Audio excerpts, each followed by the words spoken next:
So come on in, everybody. Say hello to Jeff. It's very good for you to join us all. We're Hi deeply honored guys. to have Jeff with us this evening. So people will join us, and we're streaming live on Facebook too. So if you are in the photography think tank, you can see us live there. So you're all very welcome. So Jeff, it's great to see you again. I see people are coming in there, so we let them come in. And I think it's good, Jeff. A lot of people know you already, right? But there'll be some people who watch this now or on the replay or live on Facebook who don't know you yet. So tell us a little bit about you. Where did you get your love for photography first? So I first got my love for photography when I was probably a teenager. I used to go fishing a lot, fly fishing, trout fishing. And trout fishing involves getting up at really early, stupid o'clock in the morning to go out and catch the fish when the sun's coming up. And it was the love of seeing sunsets and trying to record that on a crappy little Instamatic camera. Then I changed over to like an SLR camera. And that got us into the photography aspect. And then from there, years later, I worked at a camera shop, Dixon's Electrical. And I was on the photography department there. And when I was 27, I went to join the Royal Navy. And I joined up as an engineer because that's all they were taking in at the time. I originally wanted to join as a chef because I love cooking. They weren't taking chefs in. Joined as an engineer. When I got in to do my service as an engineer, I realized that you could actually be a photographer in the military if you applied. So then I applied, passed all the qualifications and became a military photographer. And then I did 2 years with the intelligence services as an image analyst, and then left to start my own business from there. Okay, so I think that's fascinating, but I want to be careful we don't that they don't send James Bond to pick up the two of us, right? So I know that there's certain stuff you can't possibly talk about, but I'm fascinated by that. So when you say you were in the intelligence unit, yeah, can you tell us what that involved, or is that breaking any state secrets? Basically, a lot of the work we did was what they call reading what the image is, so image interpretation. So it was image analysis. So I did also do training for surveillance photography, but my work when I worked with the intelligence community was based purely on sort of like image interpretation. So and a lot of that was from satellite and reconnaissance imagery. So Spying. Basically, yes. So they deemed that because we were photographers, we could look at images and interpret it better than just a normal member of the military would be able to. We had better eyes for it. So I did 2 years of that, and after 2 years, I decided I wanted to leave. We'd done a few weddings, and at the time, I was working with another guy from Sunderland. He was in the office next door to me. He was dealing with a different country than I was. And we used to share lifts on weekends, and we started getting the odd jobs. People were coming into our offices and say, "Oh, you're the military photographer. Can you do a picture of my dog?" Or my daughter's getting married next weekend. And we realized there was a bit of money to be made. And obviously you had that freedom that you weren't going to get sent away somewhere if something kicked off, So it was, for me, after 10 years, I wanted to get my life back and be a civilian again. So like a lot of photographers, you started out where you had the full-time job, which was feeding James Bond and the equivalent with all that important analysis and information, and doing a wedding or a portrait during your free time, right? That's right, yeah. And then you decided to leave that fully paid, guaranteed income every single month or week with the pension and become an entrepreneur. Yeah. So that for me, that was a big step. Even bigger step for Kev at the time, who was my business partner, because Kev was married. I wasn't married at the time, and Kev had 2 kids. So he had a lot more to lose if it went wrong. So obviously the military trained us very well in photography. I felt that even though I'd only photographed 1 or 2 weddings, I'd spend most of my time photographing tanks and ships and people running around with guns. I could transfer those skills across to wedding photography. But what I really wanted to know was how to market a business and how to build a business. So when I left, you're given £7,500 to spend on courses. So I spent my full resettlement money on marketing and learned about how to market a business. And I was hooked. I loved it. I got really passionate about the marketing side. So I left, built the first business up, the wedding business, started the second one, which was the nursery business. And then 6 months later, things had really stabilized. The income was good. And it was good enough for Kev to then leave and take the commitment to leave. So he packed in. And then when he left, he had 7.5 grand as well. But Kev wasn't interested in marketing whatsoever. So he says, look, Jeff, he says, you take my 7.5 grand and you go and do all the marketing courses you want if it's going to benefit our business. So 15,000 was spent on marketing to benefit the business. Very good. And a lot of photographers I talk to, if they had that sort of grant, they'd go and learn how to do better lighting or how to do, they wouldn't choose to concentrate on the business side, which is the business of photography. And that's where a lot of photographers make mistakes, right? Definitely. And I think, I think we probably annoyed quite a few photographers within the local area, because there was guys who'd been in business for years, and we could come out and within 6 months, within 12 months, we nearly had a 6-figure business. We were doing, in 24 months, we were doing over 100 and odd weddings a year. So from that point, they were looking at us and thinking, these new guys are, how they're doing it. And it wasn't to do, we weren't any better photographers than them. We were just better at marketing the business. Right, interesting. So you built that business up then in a short period of time where it became a 6-figure business within 6 months or thereabouts. And what happened then? Where did that business go? Or did you decide to move out of photography, wedding photography, and do other types of photography? Or was it specialist mainly on photography, on weddings? So we decided to start, this is one thing that I learned right at the very beginning doing the marketing courses, that it was better to niche your business and specialize than be a general photographer. So the first business we started was weddings. Then the second one was the nursery schools and school photography. Then we went into the commercial side, because obviously we'd had a lot of commercial training from our previous background. And then we developed a training business and a boudoir business. So each one of those businesses had different social media pages and different websites because it applied to completely different clients. You couldn't have boudoir and nursery pictures on the same website. People with kids and then women in lingerie. You couldn't have pictures of brides and pictures of construction sites because, again, they were appealing to completely different clients. So, and we see that a lot, don't we? You see it in your business and we see it in ours, where a lot of photographers, they're the GP of photography. But yes, even if you're the GP of photography, first of all, that's probably the wrong strategy, because you've got to realize, this is important to realize, that not everyone is your client as much as it is to realize, to niche down as to who that ideal client is. But if you have multiple genres going on or multiple offerings, you got to divide them out in your marketing, right? You might put them all in the same studio, but certainly from your marketing, it has to be different. Totally. Because, two of the essential elements is if you go in down the route of boudoir, weddings, portraiture, pets, it's an emotional purchase.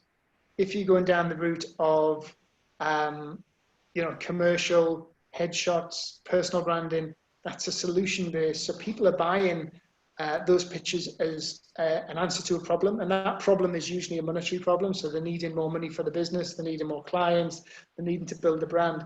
People who are getting wedding photos, that's an emotional connection to have. So you're selling two different things, and the wording is completely different.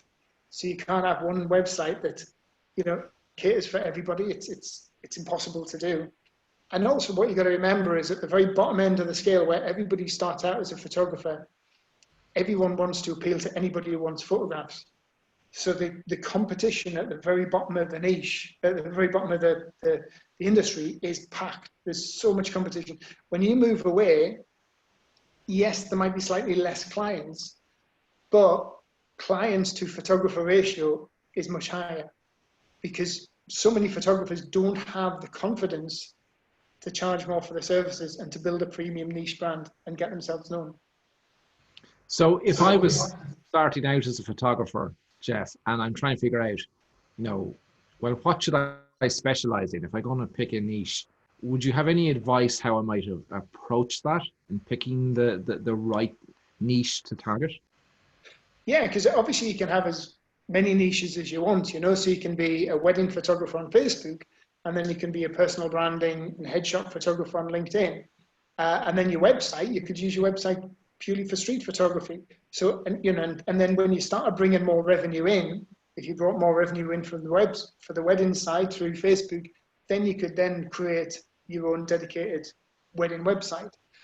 But I think two of the main things for deciding what your niche is firstly something you really enjoy doing, and you know, for all we made a ridiculous amount of money through the nursery school photography. It was a very lucrative business. My ex-business partner Kev is still running it. I hated it. I just didn't want to go in and deal with 50, 60 screaming kids every day. The boudoir I really enjoyed, and the weddings I enjoyed to a point. And then after I'd done about 600 or 700, I was starting to get a bit fed up with the weddings.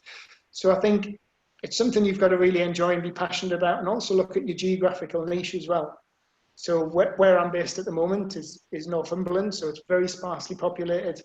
You know, if I was a commercial photographer in Northumberland, then I would probably look at something like tourism or hospitality, because that's about, there's no good going into like heavy industry or headshots and personal branding, corporate, because that's not around me. I've got to drive 30, 40 miles before I meet that, you know? Okay, so you mentioned a whole lot of things there, and we'll deep dive a little bit further, but I just want to go across the outskirts of where we're going to end up to start with. So you've given us some advice there in terms of picking your niche, and that you have to be passionate about it first and what you love, and that should come first. Yes. And that's clearly evident by what you've said. So with regards looking around to see photographers in my area or whatever, would you take that as a consideration before deciding what to specialize on as well? I tend not to, because I think one of the biggest problems that people tend to look too much at the competition is they tend to duplicate what the competition does and then become focused on what the competition's doing as opposed to what they could be potentially doing themselves.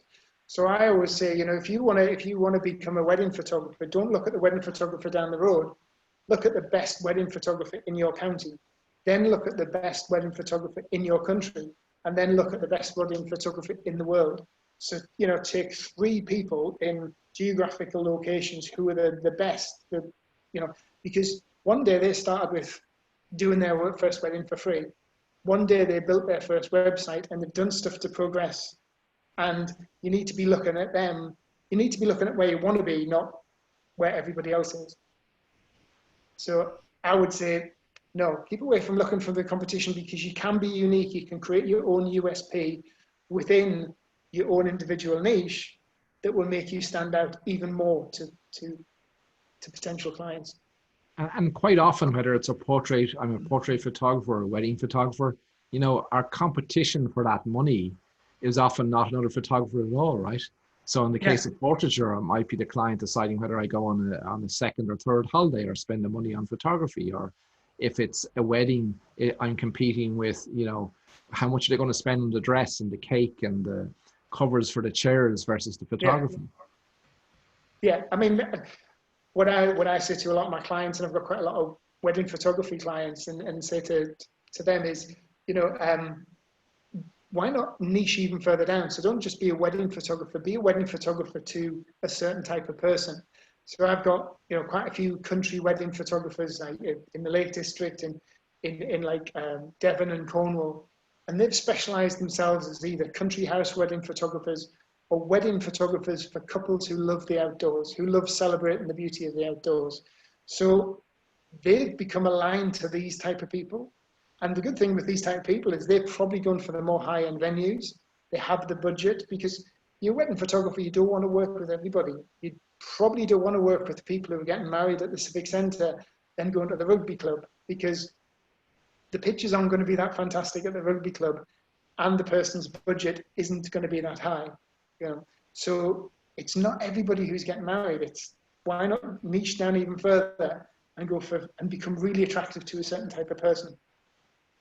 So it's finding that if I take 100 weddings in my area, I'm trying to get down to that 4 or 5 weddings that are my ideal clients.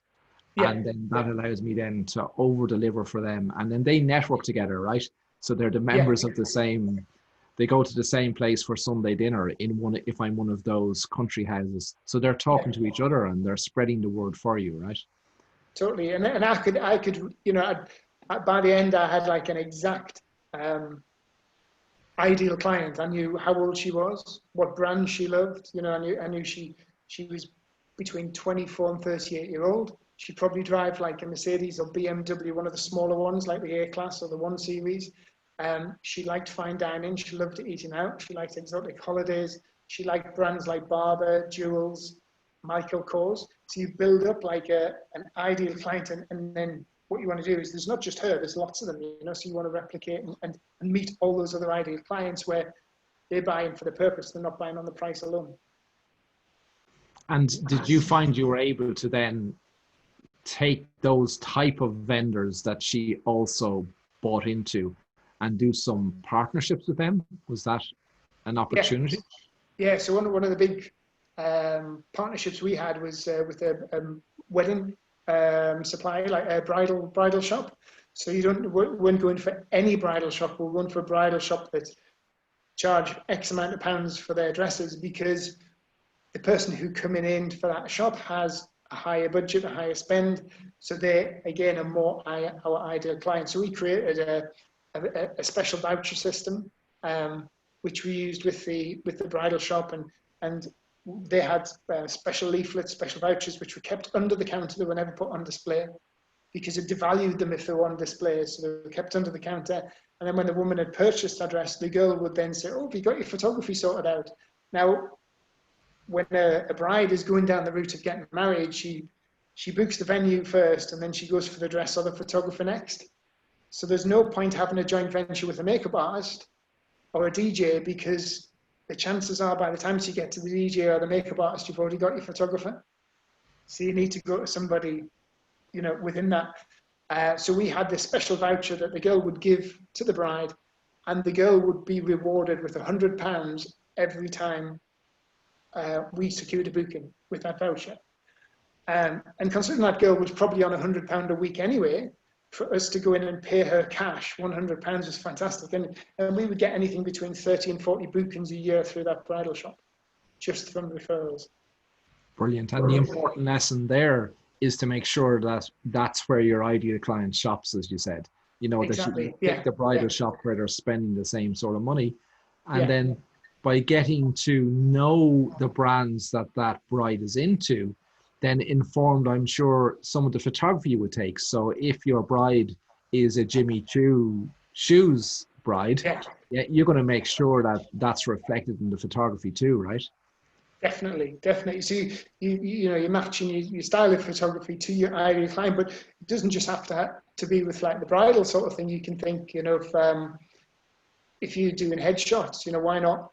You know, somebody who needs a headshot or needs personal branding, what route have they potentially went down before they're having a rebrand? They might have gone to a designer, and they might have gone to a web designer. So from your commercial point of view, think about doing a joint venture with one of those, but not just any designer, a designer that focuses on a particular industry or niche. Because, you know, I've got a friend who's a web designer, but he only designs websites for gyms and health and fitness, you know? So go for a particular commercial partnership that it's going to give you value, and it's dealing with the ideal clients that you want to be dealing with. Very good. So great advice there, Jeff. So let's just deep dive a little bit, because I know you're an absolute expert genius at LinkedIn, right? So just tell us how you fell in love with LinkedIn first, or how you even discovered LinkedIn. Well, I've had a LinkedIn profile for a while, and I read a couple of books on LinkedIn, one by a guy called John Nemo, an American guy, and he went on about the value of using LinkedIn to go really, really niche, and then talked about the type of people that was on LinkedIn, because I used to think LinkedIn was just for recruiters and stuff like that, and then I suddenly realized that, you know, people like to do business on LinkedIn. They don't like to be sold to, but they like to build relationships, and then through those relationships, try and do business with the people who they know, like, and trust. And it seemed like a completely different type of clientele than the Facebook sort of Instagram type of clientele.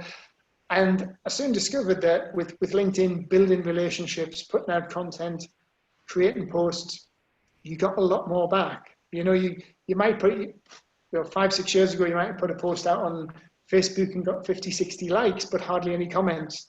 You put a post out on LinkedIn, you might only get 20, 30 likes, but you get lots of comments, because people weren't just pressing the like button for the hell of it. They were engaging, they were interested. So you had these people, this people's attention. They weren't just doing it. It wasn't just a vanity, you like for me and I like for you sort of thing, you know. And then I discovered, you know, the average wage earner on LinkedIn earns 80,000 a year. It's 41% of millionaires use LinkedIn, so it's a very high value platform. And there's two new LinkedIn accounts created every second, so it's a massively growing platform as well. Okay, and Microsoft own LinkedIn now, right? Yeah, they paid something like 27 billion for LinkedIn. So obviously they wouldn't invest that sort of money into a platform that they didn't see was going anywhere. And you know, 3 or 4 years ago, photographers weren't really using it. Some photographers are now starting to catch on to it, but you know, most of the photographers who are on board my program, who I work with, are getting probably 80-90% of their work just through LinkedIn, and they're doing it without using any adverts. So that's really interesting, Jeff, because like when Facebook started first, you know, you got plenty of organic reach for free before they started the platform. Yeah. And the early users of the platform got the most out of it, like with anything, you know, those first mover advantage. And what you're saying is that, you know, as a photographer, because it's sort of a field that not many photographers are playing on, that there's still a massive opportunity to make LinkedIn work as part of your marketing mix, right? Definitely, a huge opportunity. I mean, I always compare LinkedIn now as to what, if you can remember, what Facebook was like in 2008, 2009. You know, I could put a post on Facebook page, get a load of likes, loads of comments, and actually get bookings from it without even thinking about it. You know, they never even touched paid advertising on Facebook. So LinkedIn is very much like that. And LinkedIn algorithm works different than Facebook. So Facebook works on what's called time, where LinkedIn works on engagement. So Facebook will, if you put a post out, your post is recent, you will see the most recent posts in your news feed, and then those posts will generally fade out within about 2 or 3 days. LinkedIn, if you put a post out and people engage on that post and the engagement keeps going, that post will continue to be re-put into the news feed for anything up to 5 weeks. So consequently, you know, where Facebook, they say optimum, you should be posting at least once a day on Facebook to try and keep in with the algorithm. Yes, if you post once a day on LinkedIn, you're going to do really, really well, but it's not as hard work. You could just be posting 3 times a week and still start to see some real good traction, and your post trending because how long they can actually run for. Okay, so for those who think that LinkedIn is just about your CV and getting a job, right? If I believe you and I say, yes, I can see the opportunity there, does it depend on my niche? Because you mentioned a little bit earlier, you mentioned that, you know, if you're a wedding photographer, maybe Facebook is for you, but for a headshot photographer, you should definitely be on LinkedIn. Yeah. But if I'm a wedding photographer, is there also opportunities on LinkedIn? Certainly. So I work with quite a few wedding photographers who utilize LinkedIn, yes, maybe to get a couple of clients in, because remember, business people have daughters who are getting married. You know, there's female business owners on there who might be getting married themselves. So everybody on there has a life outside of LinkedIn, outside of their business. But you can also use LinkedIn very much for joint venture opportunities. So, you know, approaching the country houses, approaching the bridal magazines, approaching the places that does the dresses. So any niche that you establish on LinkedIn, you shouldn't just look for customers. You should also look at a way of growing your niche and growing your authority by teaming up with people who work for similar and likewise industries. So I know you have last time I checked, it was 20,000. It's probably more than that now. Connections on LinkedIn. What are you at now? I think about 27,000 now. 27,000 now. So if I'm a LinkedIn virgin just starting out, right, and I don't know where to start, do I need to put a lot of time into building those connections? And if yes, how do I go about that? Well, the first thing you need to do is make sure you've got a really good LinkedIn profile, what's called a fully optimized LinkedIn profile. Now, one couple of the big mistakes people do is they still write the profile in the third party, saying Jeff Brown was this. LinkedIn is a business platform, but it's people to people, so it's a networking platform. So you always speak as yourself. So you'll say I. You don't say we, or you don't say Jeff. You'll say I. So speak as yourself, and start, instead of filling out your profile as like a CV of what you've done, fill your profile out as what you can do for the person who's looking at your profile. Because what you want to do is make your profile attractive to the people who view it. And they don't want to know that you got your first camera at the age of 16 and how you love film photography and stuff. It's of no interest. What they want to know is what you can do for them. People are selfish. People have a very closed window of attention span if it doesn't relate to them. So make your whole profile relate to them. And if you look at my profile, obviously I sell marketing services and branding for photographers, but I know that to photographers, that's not very interesting at all. But I know to photographers, being top of the game and making a lot of money is very interesting. So that's what I sell on LinkedIn. So my profile is all about photographers and what I can do for them. I can help them make a lot more money and build a premium brand. So if you're a headshot photographer, you're not selling images, you're selling that you help the client create better connections, better first impressions, break down the barriers between themselves and a potential client, look more professional, grow their online brand, give them all the benefits. Don't sell the image, sell what the image does for the client. So it's very much very similar to story brand too, right? That your client's the hero and you're not the hero. So you need to, because LinkedIn, it is in our sub psyche there that, it's a CV platform, where we are talking the third party or maybe whatever. So it's important. If we're chasing a job, that may be different from if we're using it as a marketing platform. So we got to make that distinction. And when we're using it as a marketing platform, we need to make the client the hero and show them through our LinkedIn profile what we can do for them. Yes, yeah, and just make it as obvious as possible. So the about section is about what you do for them. When you've got your experience section where, people are putting all sorts, the past 10 years, 20 years worth of jobs, remove all that. If it's not relevant to your niche, then take it away. Now, if you look at mine, I've got about 5 company pages for the different companies that I have and my ambassadorships. But then on there, I've got my Royal Navy career. And the reason I've got my Royal Navy career is because I was a photographer. If I was a chef in the Royal Navy, then I wouldn't have that on because it wouldn't be relevant. I used to own 2 fishing tackle shops. There's nothing on there about my fishing tackle business because it's nothing relevant to photography. So to niche your profile and make sure the only information on there, you're not distracting from what your core reason for being on there is. Okay, so when I've got that sorted and I figured all that out and I have that up and running, so is the next step then to make connections, and how would I go about that? So what you do is you can work on LinkedIn in 2 ways, what I call passive and active. So passive is posting, so posting really valuable content, not selling. I personally maybe do 2 sales posts every 3 or 4 months, if that. And because I'm giving really valuable content that people enjoy and people find inspiring and helpful, people actually message me. So it's a much easier sale. So they'll say, Jeff, I've been following you for a while. What's your stuff? How much is it to work with you? Or how do I work with you?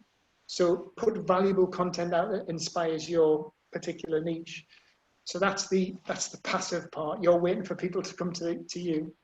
So just something on that, Jeff, is that where I do a LinkedIn article? Is that what that is? Or is that... So that would be a link. So you've got 2 different things. You've got LinkedIn articles and you've got LinkedIn posts. So a LinkedIn post is like putting something to the newsfeed. And that's limited to 1,300 characters. It can be video, text, PDF. So it's like a mini story. An article is, I don't know, I think it's about 2,700 characters, 275,000 characters or something. So an article is like a blog post on LinkedIn, and that goes to what's called the LinkedIn Pulse platform, which is the biggest publishing platform in the world. And it sits there, and it's very SEO heavy. And it's a bit like a mini Google. It's a bit like a mini search engine. So if somebody's typing into LinkedIn, want to find out about photography marketing, then if I've written a post on it, it's an article on it, it's very likely that person's going to find that. And I've had clients, people book me who've read something that I wrote 2.5, 3 years ago. So it stays on there all the time. Maybe do two articles a month. The rest of the time you should be concentrating on the actual post to the news feed. Okay, so if we just deal with that article piece just for a moment. So if I'm doing 3 of those a month, and my target client is weddings in country houses, what sort of content would I write in that scenario? So what you want to be thinking about is what are your ideal clients thinking about? So what keeps them awake at night? What questions are they wondering? So you can do some searches. And it's funny, I was my kickboxing instructor was talking to us last week. He wants to start using LinkedIn to get more corporate clients. And I says one of the best ways is to let Google tell you. So you just go into the Google search bar and see if Google can come up. I says, so let's think, if I was getting into kickboxing, what would I like to know? How to throw a punch. So I typed in how to throw a punch into Google. Then Google recommended some other suggestions that people are searching for. And one of the great, straight away, how to throw a punch like a pro. So you think, and James, my kickboxing instructor, he's ex-world champion kickboxer. He's like, God, I get asked that all the time. I said, well, there you are. You've been given a topic to talk about, how to throw a punch like a pro. Love it. So let's talk about the posts then. So if I'm doing my 2 articles a month and I'm very disciplined and I make that happen, I'm really bad. I need a kick in the butt from you, Jeff, with regards to what I'm doing on LinkedIn. But if we take the post piece then, how often would I need to post, and what would the difference in content be between the post and the article? So the post can be lots of stuff. So it can be sharing little testimonials. It can be talking about not from any photographic point of view, unless otherwise you're trying to get photographers as clients. If you're running courses or stuff like that on photography, but talk about what you've done for the client. So you could tell a story. I went to such and such healthcare today because they weren't very happy with their headshots they've had for years, and they want to look because they deal with people are coming in with confidential problems and stuff. They want to look approachable. They want to look caring and sympathetic. So this is these are the images I produced, and don't you think that they look very approachable compared to what they had before? So tell a bit of a story and what you did for the client and why the client actually booked you. You can also share tips and advice that again is interesting to your relevant niche or your relevant industry, and also share a bit of personal content, because if you want to be liked and trusted, people like to see that you're human as well. And I just put a post on Saturday, which I think it's currently got about 130 likes on it, nearly 100 comments. And I just put a little video from the patio of my dog running across the patio and the view across my patio. And that was it. It was quite a simple post, but I got loads of engagement because people still like to know that you're a real person. So that's really interesting. I was going to ask you that next, because I didn't see that on LinkedIn, but I saw it on your Facebook. So is there a difference between the content like that, personal content that I would post on Facebook versus LinkedIn?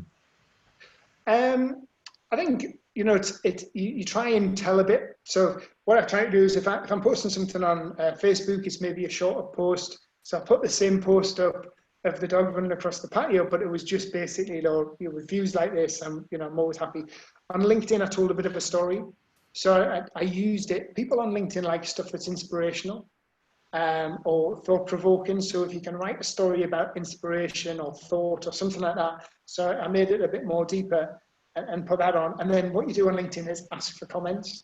So at the very, very end, ask somebody a question. So my comment on that post was, the whole thing was that I love to travel like yourself, travel all over the world. I love traveling, but obviously with what's happening at the moment, I'm not going to be traveling much. But I said, I'm happy enough with this view. I'm happy enough staying at home.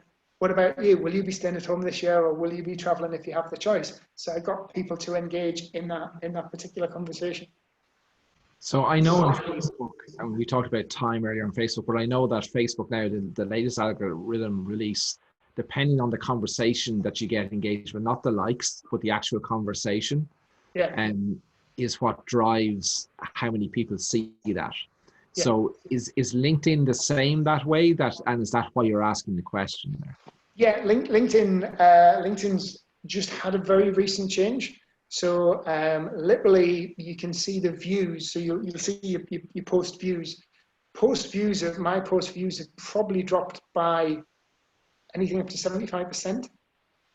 So there's a massive reduction in the amount of people who's actually seeing the content. The likes have dropped, but the engagement's gone up. So what LinkedIn algorithm is doing now is it's trying to find lookalike audiences. So it doesn't want anybody because what you do is you get a lot of people who jump on your posts, especially a lot of these Indian clipping path companies, and they'll just go nice or cool or a thumbs up, something like that. That doesn't bring anything to the table. And LinkedIn is a community-driven platform based around discussion. So the algorithm can actually read the content of the post and the content of the comments. So it's looking at how many really in-depth comments you've got and how much people.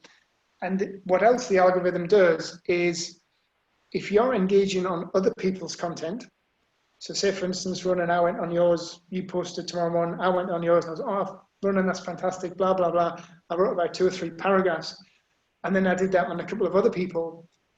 The algorithm would notice that I'm giving something to the community. So it would say, next time Jeff posts, instead of giving him 5% reach that everybody else gets, we'll give him 7% because he's helping us. So what I'm doing is I'm helping you by engaging good on your content. So that helps your algorithm, but I'm also helping myself as well because I'm being an active and engaging member of the community. So it's better to quality comments on less people than just go around. Views and thumbs up are just vanity now. It doesn't lead to anything. Views and thumbs up aren't going to lead to people spending money. Relationships are driven by conversation and debate. So it's very similar to Facebook in the sense that Facebook aren't paying any attention to the likes and the loves anymore. It's about the engagement on the content. So similar that way. So that's really interesting. And I love the idea of using the question to open the story loop at the end, to try and encourage that conversation to take place. Yeah. So let's go back a step though. So let's say now I'm starting out on LinkedIn and I'm going to do those couple of posts every week. I'm going to do those 2 articles every single month. But I don't have many connections yet. I'm not connected with many people. Yeah. How important is that in terms of getting that organic reach from my content?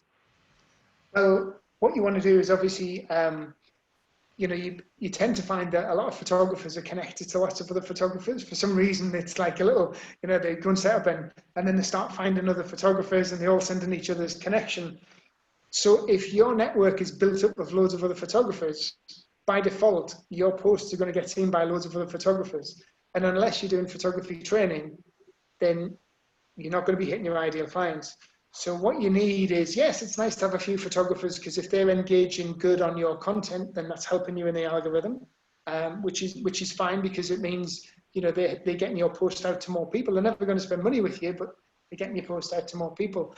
But you need to be connecting with people within your ideal markets, so I constantly, every single day, I've got a person who does this from my social media manager. She will connect with photographers and we'll do it by geographical. So I'll say, this week I want you to connect with photographers in New York. Next week it'll be Paris.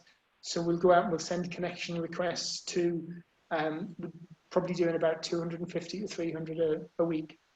I ideally, you might want to be starting off with about 25 to say 25 a day or every other day, something like that. You don't want to go too much, because if you overdo it, LinkedIn will block your account or suspend your account so you can't connect with anybody. So take it gradually, but as your network grows, then it will let you connect with more people. But the important thing, what you're saying there, Jeff, is don't do too many, because one, it'd be regarded as spamming, right? Like spam email. Yeah, totally. And the second thing then is make sure you connect with people who are your ideal clients. So if you're going to do wedding country houses, as the example you gave earlier, that's who you want to be connecting with, not with photographers. You're connecting with photographers because you're the photographer's mentor. So want photographers are your business, right? Yes, yeah, totally. And so all you do is go up to the search bar in LinkedIn and you type in the particular industry or the particular type of person you want to connect with. And then it will ask you to refine the search. And then from that, so you might say, for instance, you're a headshot photographer and you want to be connecting with financial advisors. I actually have a client who that's all he does. He's a headshot photographer and he deals purely in the legal and financial services industry. So that's the sector, legal, financial, and banking, because he knows these people have quite a lot of money. And he worked for 18 years in Hong Kong in that industry anyway, so that helps with his niche. So he will then type in that particular, people within banking, then he'll narrow it down to London, and then he'll narrow it down even further to maybe CEO, general manager, partner, because it's not the girl on the front desk who's going to be making the decision to hire the photographer. It's somebody higher up the chain. It might be head of marketing or something like that. So how important, Jeff, is it to follow other people? You know, the way in some platforms they say that, can't remember which one it is now, but like it's not about how many people you follow, but how many people follow you. I think you explained to me before that LinkedIn's a little bit different in that area, or has that changed now as well? Well, with LinkedIn, you've got connections and you've got followers. So connections are people who are connected with you. So obviously I'm connected with you, so I can send you a message backwards and forwards freely without asking permission to send you a message. Right? If you follow somebody, it means you'll see the content that they produce, but you're not part of their network. And then if I wanted to send you a message, I'd have to send you what's called a LinkedIn in-mail. And your LinkedIn in-mail, you only get 15 of those a month on your free platform. And one of the reasons for this is it stops spamming. So say, for instance, I get, God knows, hundreds of clip and path companies trying to connect with me on a weekly basis. I refuse all the connections, just ignore them. And I know that there's no way they're going to be able to bombard me with messages because they only get 15 of these messages a month to use. So it stops the spam content on LinkedIn. So that's the difference. When you get up to 30,000 connections, and I'm 3,000 off that now, when you get up to 30,000 connections, then that's it. You can't connect with anybody else. You can only have followers. So then I would have to ditch somebody to accept a connection of somebody else. Okay. And talk to me then about pages. So there's company pages on LinkedIn the last time I looked. So I haven't been active on LinkedIn for a while. So I'm totally out of step with what's happening there. But you do have pages, right? When I joined, I could set up a company page. Is that relevant, or how does that work? Yeah, it is quite relevant now because LinkedIn, obviously, LinkedIn don't want people going to other people's websites. Because as soon as I click on a link to a website, I'm leaving LinkedIn, I'm going somewhere else. So LinkedIn will actually penalize you. So if you do a post on LinkedIn and you put your website URL in, you might go from 10% organic reach down to 0.5%. It really does massively. Anything that leaves the platform is poor for your engagement. So what you can do is you can create what's called a LinkedIn company page. And your LinkedIn company page, unlike having a news feed where you put stuff up and then it's just current in the news feed, your LinkedIn company page will catalog all your posts that you make. So if you have a company page and you've had it for a year, you can physically just scroll down and scroll down. It's a bit like a Facebook business page. And you can put lots of information on there. With a company page, you can be a bit more salesy. With a company page, you talk as we or us, as opposed to talking as I. And usually as a company page, your company page profile would be your logo. on your personal profile, you should always have your picture. Never use your logo because it's a face-to-face thing, you know. So you should always have your profile picture on your personal profile. Your company page will be your logo. And within company pages, they recommend posting about twice a week to get engagement going. And by default, you will usually get an organic reach of about 20% to whatever your following is. So I've got currently about 450 followers on my company page. So I should get about 80 odd people seeing that organically every time I post. It is a slow burn with LinkedIn company pages. It takes a while to build up. You can't send out, you can send out asking people to follow your company page, and your company page has its own individual URL. So you can share that in a post on LinkedIn without it affecting your organic reach because people are still staying inside the platform. Very good, because Facebook are trying to do the same, right? They're all trying to get you not to leave the platform. They want you to stay there. Oh yeah, so totally. It's really interesting. So talk to me about LinkedIn Premium, where I pay money to LinkedIn. And when does that become relevant or important? Really, I mean, I have a couple of very successful clients on LinkedIn. There's one lady, Di Jones. She deals very much in manufacturing in the construction industry, and she's running a fantastic business model, making an absolute fortune just on LinkedIn, no other platform, and she's still using a free account, and I think she's got about 3,500 followers. When I got up to 10,000, LinkedIn actually sent me a message and says, you need to go premium because it's obviously using the platform as a commercial. It's not for like putting my CV up there. So basically it was like, pay up or you can't use it. It's 50 quid a month, but you know, the amount of revenue I get back and the amount of other stuff I get from LinkedIn Premium, you know, webinars, writing for magazines, joint ventures with other people within the industry. I think some of the best stuff that I've got from LinkedIn has been stuff that's been a surprise. You know, if somebody's messaged us because they've seen how much I'm putting stuff out there and says, right, Jeff, would you like to do this with us or like to do that with us, you know? So I think as long as you can keep using it for free, but eventually if you're connecting on a regular basis, then they will catch up with you. It will catch up with you and say, look, you're exceeding your number of views per week, you're exceeding your number of connections. We're going to suspend your account for a week. And you can't keep on really running your business, having it suspended for a week and then okay for another week. And for the sake of 50 quid, you know, you could be spending £400 a month on Facebook just on ads, you know, and £50 is all I spend on LinkedIn. I don't spend any more money. I've never done a LinkedIn ad yet. Yeah, I probably get about 60-70% of my business. You know? Yeah, and we're going to go there now in a minute because I think it's important that we understand that too. But before we go there, because I get this all the time from LinkedIn, you know, sign up to Sales Navigator. Yeah. I read about it, but I couldn't understand it for love nor money. What is LinkedIn Sales Navigator? Sales Navigator is basically another platform inside LinkedIn that allows you to sort out connections as leads and into different departments, different demographics, that sort of stuff. It is quite complex. I used it for about a year. Last year I did the LinkedIn Influencer Program with a big influencer on LinkedIn. And that was quite an expensive program, but to benefit, it cost me six grand to do the program.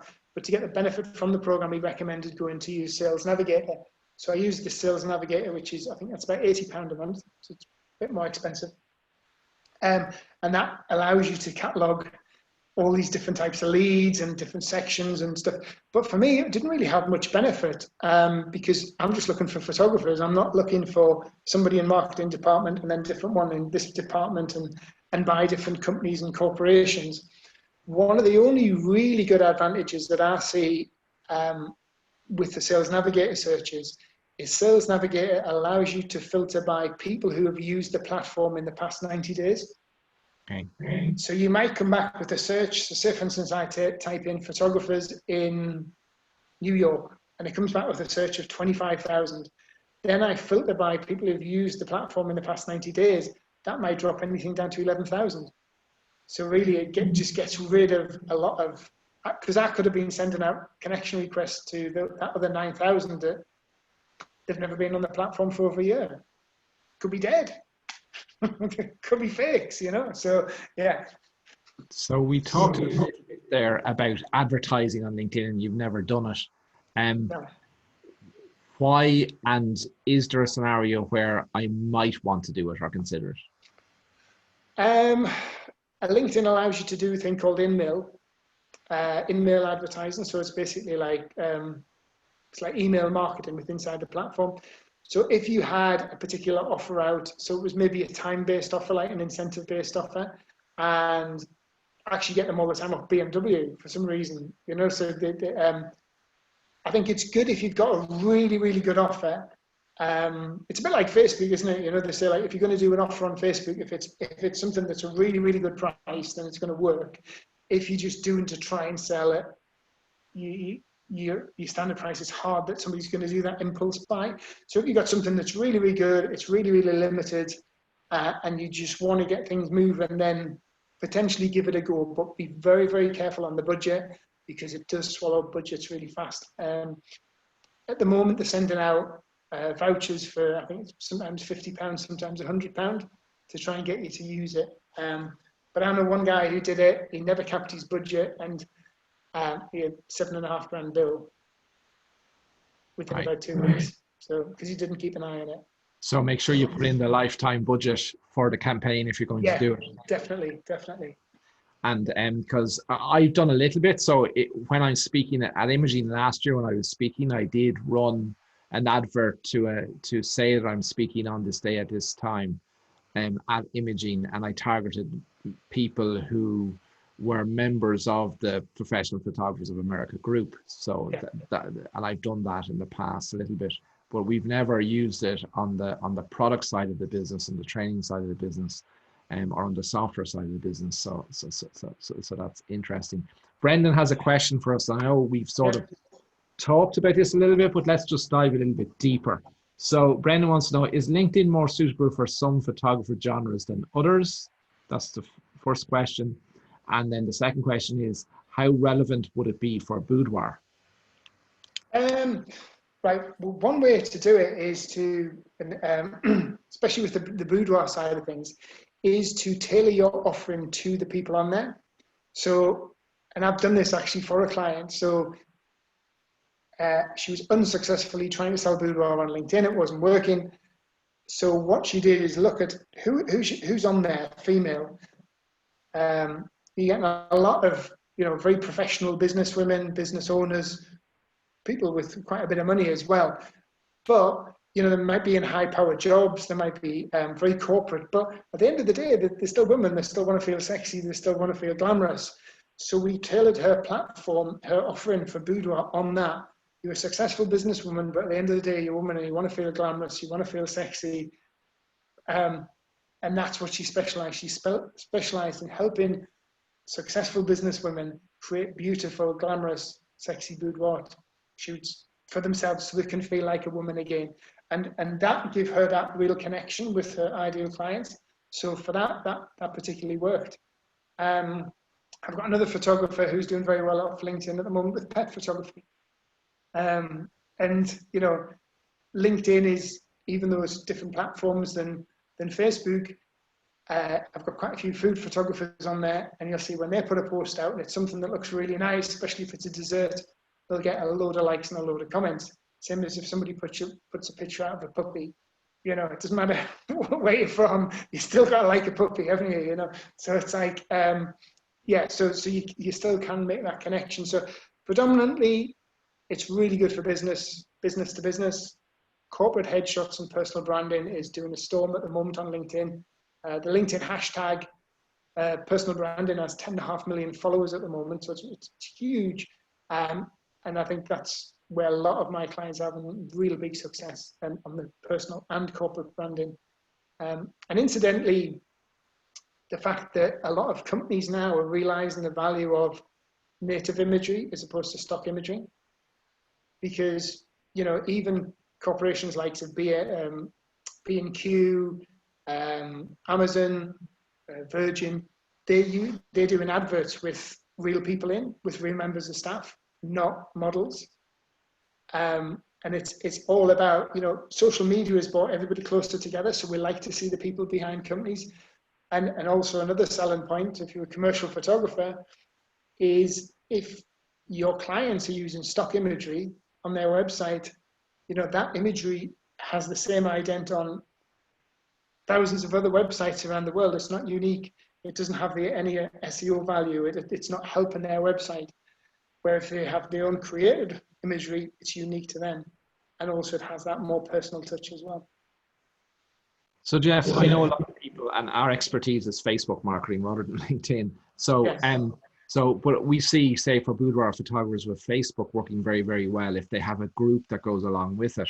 So quite often as they nurture that lead through the process, they're encouraging to join a Facebook group, and then they're interacting with women who've had the photography and they answer a lot of the questions, and it really becomes the customer service area for it. Is there a similar thing on LinkedIn with regards what you would do with a Facebook group?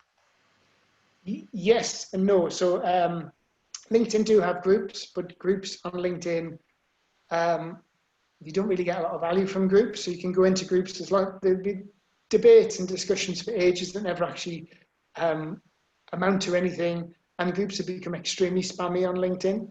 They were quite good about 4 or 5 years ago. However, I have a LinkedIn Facebook group, and I use that through LinkedIn to get people to join. So it's a way of getting them from the LinkedIn platform into my free group, where, like your groups, where people can interact and talk with each other, and they're one step closer to me, they're one step further down the journey of potentially becoming a client with us. So you can use that, create your Facebook group, make the connections on LinkedIn, and then invite them, because I think it's something like 61% of people on LinkedIn have a Facebook account as well. And 60% are between the ages of 26 and 35. So these are people who have babies, are getting married, probably would be wanting boudoir shoots and stuff like that. So there is a younger element to LinkedIn as well. So that's 61% disparity. Is that because I would use a work email address on my LinkedIn account while I probably use a personal email address on my Facebook account, or? Yeah, I think so. Yes, yeah, and I think obviously, the other thing as well is a lot of companies have, regardless of what the company is, they have a Facebook page because Facebook is the biggest social media platform in the world, isn't it? So even if you're not getting a lot of work from Facebook, they feel it's a necessity to have a Facebook page anyway. And obviously, to have a Facebook page, if it's your company, you have to have a profile. You have to have a Facebook profile to have that page anyway, don't you? Yes. And are you saying to me that I can actually link my LinkedIn activity to my Facebook page, or I just encourage them on LinkedIn to join my Facebook page? Or is there an actual... You can share your posts from LinkedIn onto Facebook if you want. But because you're sharing it from another platform, Facebook doesn't like it. So what I sometimes tend to do is just copy and paste it and put it into the group. So I never share it. And I try to put different content in the group anyway, because I feel like if I was just putting this stuff out on LinkedIn into the group, then I wouldn't be giving them any extra, Very good. Well, let's just see the final questions. I can't believe the hour has flown, Jeff. Amazing content. Let's just see what else is here. So we've answered Brendan already. So Declan wants to know, just posted on LinkedIn, but it's not appear on newsfeed now. How do you change this? It's on his news feeds, sorry. Yeah. Do you know what he's saying? I'm not sure what he's saying. So he might not see it in his own news feed, but he needs to go down to the activity. And if he goes down to the activity section, he will see that he's posted, he's just put out there. Okay. So hopefully that helps you, Declan. And then Renee, I hope I've answered your name right. Renee is saying, I'm interested in doing children boutique photography. I think moms and grandmas will be the decision makers, but I'm still not sure how I would start get started using LinkedIn? Would I just start finding those women that are my ideal client and try to connect? Again, I think I do have a client who does this, and using that, doing boutique sort of bespoke kids portraiture for busy business mums. So busy business mums who have kids, but what you're doing is you're taking the hassle out of booking the portrait studio. You maybe come to them and do it in their own home, or their favorite location, might be the park or the beach or something like that. So what you're doing is you're tailoring your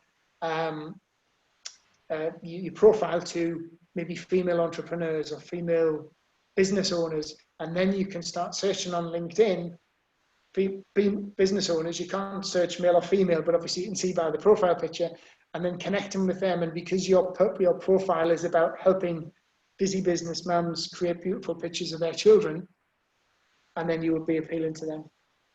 Brilliant. Jeff, you're a wealth of knowledge as always. And I really look forward to having you back to Dublin so we can have a pint and a meal and a great chat, because anytime we meet up, we talk, we go, oh my gosh, look at the time. Certainly do. But Jeff, before we go, if somebody wants to make a connection with you, where's the best place to find you? So they can head over to LinkedIn and just search for Jeff Brown, the photographer's mentor. Drop me a connection. Feel free to drop me a message if you have any questions. I'll always message back. I'll always reply. Or they can go to my website, which is www.focusonmarketing.co.uk. Great. Jeff, look, a pleasure as always. Thank you so much, my friend. I look forward to catching up with you again very soon. Thank you all for joining us tonight. I hope you've learned as much as I have. I've learned an enormous amount. So thank you again, Jeff. Stay safe and healthy, you all, and see you all again soon. Thanks again, guys. Bye now.